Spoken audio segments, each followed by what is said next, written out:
The emergency department at Blackridge Novel Hospital was already drowning in alarms when the helicopter arrived.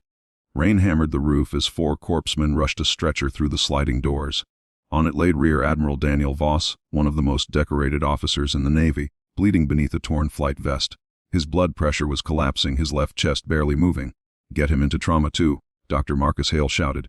The doors slammed open. "Nobody touches him except authorized trauma staff," Hale ordered. "We have minutes." Then a quiet nurse entered carrying a tray. She was Elena Cross, a probationary nurse who had started only 6 days earlier. Her uniform was plain, her badge slightly crooked, and most of the senior staff barely knew her name. Hale snapped, "Cross, you're assigned to supplies. Leave." Elena stopped. "I was told trauma needs another pair of hands." A resident laughed. "Another pair? She nearly dropped a saline bag yesterday." Elena lowered her eyes and stepped back. Then Admiral Voss suddenly opened his eyes. His fingers grabbed Hale's sleeve. "No." Everyone froze. The Admiral struggled for breath. "I only accept Operator Pientuam," he whispered. Hale stared at him. "Sir, Phantom isn't on hospital staff." Voss turned his head toward the doorway. His eyes locked onto Elena. "Her." The room went silent. Elena's face drained of color. "Admiral, you don't know me." Voss coughed blood. "I know exactly who you are." A Hale looked between them. "Cross, what is he talking about?" Elena didn't answer. A monitor screamed. Voss's heart rhythm collapsed. Code blue. The room exploded into motion. Hale started compressions while another nurse prepared the defibrillator. Elena watched the monitor for 3 seconds. "Stop." Hale shouted. "Don't shock him." The room froze again. "He has tension pneumothorax," Elena said. "The pressure is shifting his heart. Defibrillation could kill him." Hale stared at her. "I'm the trauma surgeon, and I'm telling you his trachea is deviating." He looked. She was right. Voss's neck had shifted subtly to the right. "Needle decompression," Elena said. Hale hesitated for 1 heartbeat. Then he pointed. "Do it." Elena moved. Her hands were suddenly different. Calm. Precise. She found the landmark, inserted the needle, and a violent hiss escaped the chest. Voss's oxygen level climbed. Everyone breathed again. But Hale wasn't impressed. He was suspicious. "Where did you learn that?" Elena removed her gloves. "Somewhere you don't have clearance to ask about." Before anyone could respond, the hospital lights flickered. The elevators stopped. Then every security door in the corridor locked simultaneously. A red warning appeared on the monitor. "ENTR null security breach," Hale whispered. "What the hell?" Security officer ran into trauma too. "Doctor, we've lost the West Wing cameras. Someone is inside the hospital." Voss's eyes sharpened. "That's why they came for me." Hale looked at him. "Ooh." The Admiral reached for Elena. "Phantom." Elena caught his hand.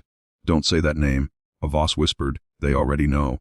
A gunshot echoed somewhere beyond the corridor. Patients screamed. The security officer drew his weapon.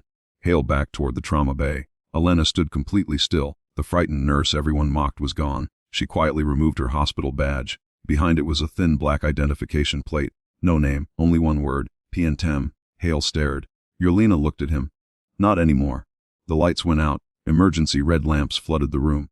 Boots thundered outside. 3 armed men entered the corridor. Elena pushed the trauma doors closed. "Everyone down." Hale obeyed before realizing he had obeyed a nurse. The first attacker fired. The bullet struck the metal door. Elena moved toward the equipment cabinet. "Cross," Hale yelled. She pulled out a compact emergency radio. "Blackridge lockdown, hostile team west corridor. Protect pediatric and intensive care." A voice answered instantly. "Phantom identify." Elena paused. "Operator 7. The voice changed. "Confirmed, we're moving." Hale stared at her. "Operator 7. Elena didn't look back. "Keep the Admiral alive." Voss suddenly laughed weakly. "That isn't her real rank." Elena glared at him. "Sir, please stop talking." "Still giving orders," he whispered. Another explosion shook the floor. The attackers were moving closer. Elena checked Voss's pupils. "Admiral, I need to know what they want." Voss swallowed. "A drive." "What drive?" "The one I refused to surrender." Elena's expression changed. "How many?" 47. She went pale.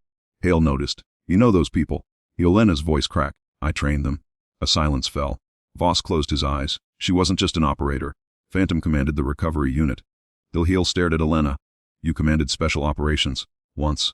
"Why did you leave?" She looked at Voss. "Because I was told my team was dead." Voss opened his eyes. "I lied." Elena froze. Hale whispered. "What?" Voss struggled to breathe. "They weren't dead." Elena stepped closer. "Say that again." "Your team survived the ambush." Her hands began shaking. "Where are they?" Voss looked toward the locked doors. "Somewhere inside this hospital." A crash sounded from the surgical corridor. Elena's face hardened. She grabbed the radio. "Phantom team, this is 7 status." A static. Then a familiar voice answered. 7. And Elena stopped breathing. It was the voice of Lieutenant Mason Reed, her second in command, whom she had mourned for 3 years. Reed. Still alive. Her eyes filled with tears. Where are you? Basement level. We have the drive. But there's a problem. What? The person who ordered the attack is with us. Elena looked at Voss.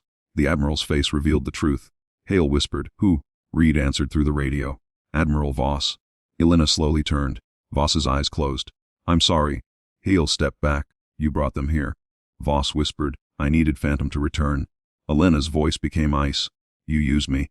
I needed the only person capable of ending this." She stared at him. "You let me believe my team was dead.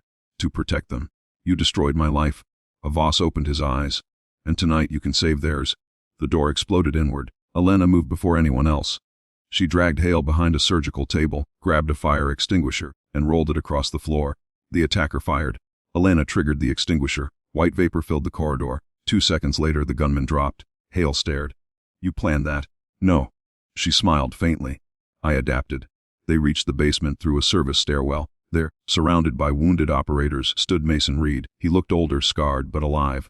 Elena stopped several feet away. Neither spoke. Then Reed whispered, "You still walk too quietly." Elena laughed through tears. "You still talk too much." They embraced. For 3 seconds she was no longer Phantom. She was simply Elena. Then Reed handed her the drive. "The traitor is upstairs." Reed pointed toward the elevator. "Chief Medical Officer Grant." Hale's face went white. "Grant." The man who had mocked Elena all week. The man who had called her incompetent. The elevator opened. Grant stepped out holding a pistol. "You were always dangerous, Cross." Elena faced him. "You killed my team." "No," Grant said. "I made them disappear." He raised the gun. Voss appeared behind Elena, barely standing. Grant smiled. "Admiral, you should be dead." Voss answered, "I had better nurses." Grant fired. Elena shoved Voss aside. The shot missed. Reed tackled Grant. Security stormed the corridor. Minutes later, Grant was restrained. The drive exposed the entire network. But Elena's greatest victory wasn't the arrest. It was watching her surviving team stand around her again. Hale approached quietly. "I owe you an apology." Elena looked at him. "For what?"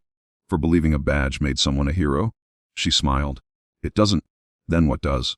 Elena looked at the operators, the patients, and the exhausted nurses around her. "Coming back when everyone else thinks you're gone." And Elena never forgot the moment the Admiral pointed at her. It had started as a request, a secret. But by sunrise, everyone in that hospital understood what it meant. Respect was not something she demanded. She earned it in silence, one impossible decision at a time, while the people who doubted her learned to listen. 3 months later, Elena returned to Blackridge wearing a different uniform. Not a probationary nurse. Not a hidden operator. She became the hospital's trauma training director, teaching every nurse the lesson that had changed everything. Courage doesn't always announce itself.